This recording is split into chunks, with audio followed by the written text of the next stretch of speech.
This week, I've got Brandy Brimhall, who is the Chief Operating Officer for Revenue Cycle Management for Practice Sync, which is a wholly owned subsidiary of the Illinois Chiropractic Society. And we're going to talk about, well, we've got a lot of things to talk about, right, Brandy? But we're going to talk about avoidable errors in billing to ensure greater collections. And we were just talking about this a few minutes ago.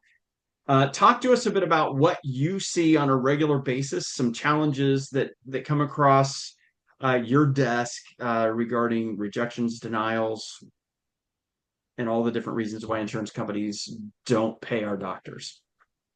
Absolutely. So we all know that there's things we can control and things we can't control, right? So I always like to look at the things that we can control on our side, which is identifying and removing those interferences that impact our revenue cycle system.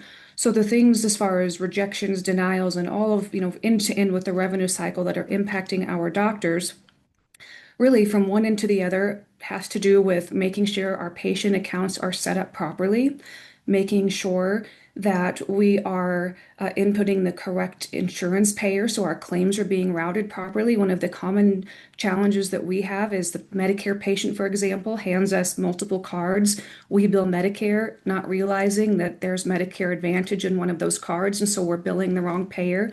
That's one example of many. Another one is using invalid diagnosis. So remember in our diagnosis training some years back, we have those excludes one, the diagnosis that aren't allowed to be used together on the same claim. We run into quite a bit of those. There's also just not being familiar with our payers and what the parameters of the patient coverage is, which means we perhaps could be billing for charges that we were required prior authorization, didn't obtain the prior authorization. Remember, every patient gets a copy of those remittances that we get too, and it tells the patient you may be billed zero because the clinic failed to obtain pre-approval or pre-authorization for your services. Another item simply could be that we're not going through and managing and looking at our rejections and making sure that those rejections that are common, such as misuse or misapplication of our modifiers, misuse of procedure codes that aren't allowed to be on individual claims for particular payers, that we're not familiar with the payer coding guidelines, in other words, for some of the payers that we're submitting. So end to end, that's a very general summary in a nutshell of what takes place in those challenges that we're having. But the good news is they're all controllable. They're all interferences that we can identify. We can follow them upstream and either remove them entirely or minimize them, which ultimately makes us more streamlined and efficient end to end with our revenue cycle system, which means the docs are getting paid faster. Yeah, so let's narrow it down because that's a lot to unpack in there. In fact, there's probably 4 videos, 5 videos just on that.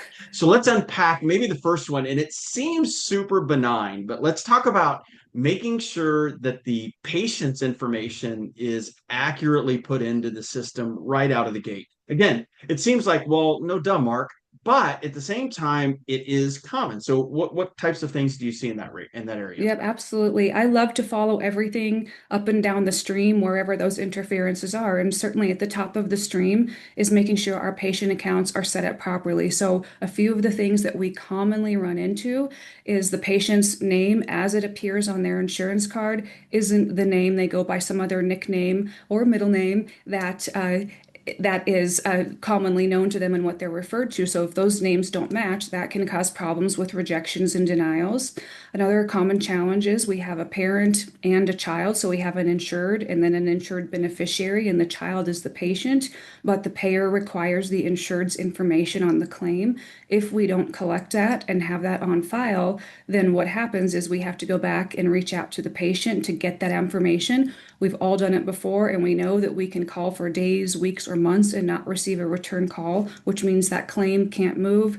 That claim is aging, moving toward timely filing. So that's another challenge.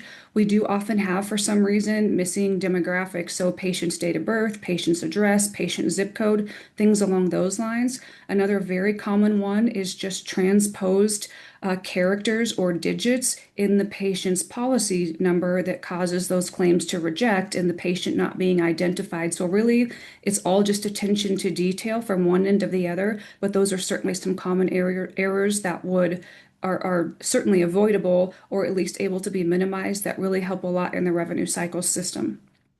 Yeah, so let's just touch on a couple of things in there. Two of them. Let's hit one is the name, and it sounds like, well, yeah, of course that's true. But I'll use me as a great example. I go by my middle name, and so I'll even write on my forms when I give them to the doctors.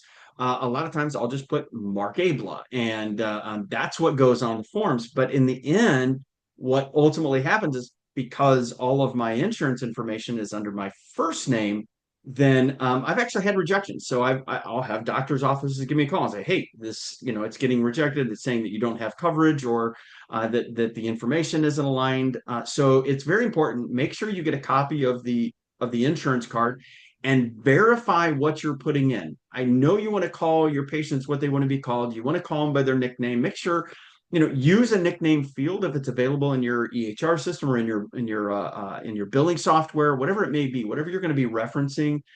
Yeah, you can include that.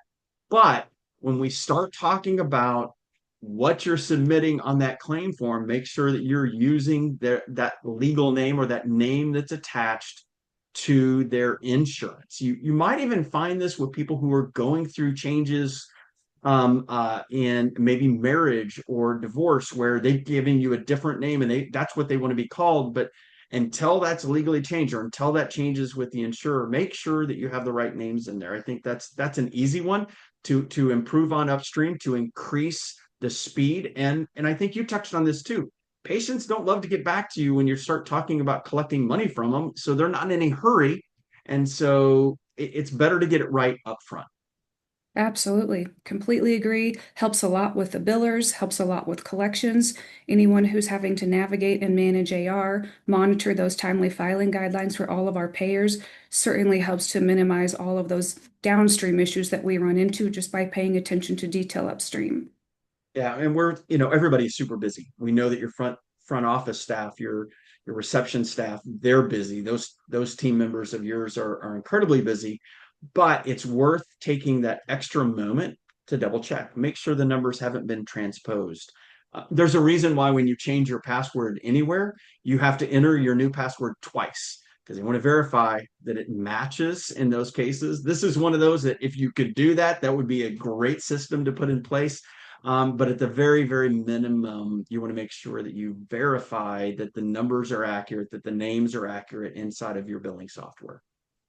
Absolutely. It's one of those tasks that we can become so easily robotic and just entering the information and moving on, which makes it easy to make mistakes. And so just doing our due diligence, double checking, definitely a good step. Get it right, and hopefully this helps you out, get you paid faster, more, and we'll catch you next week.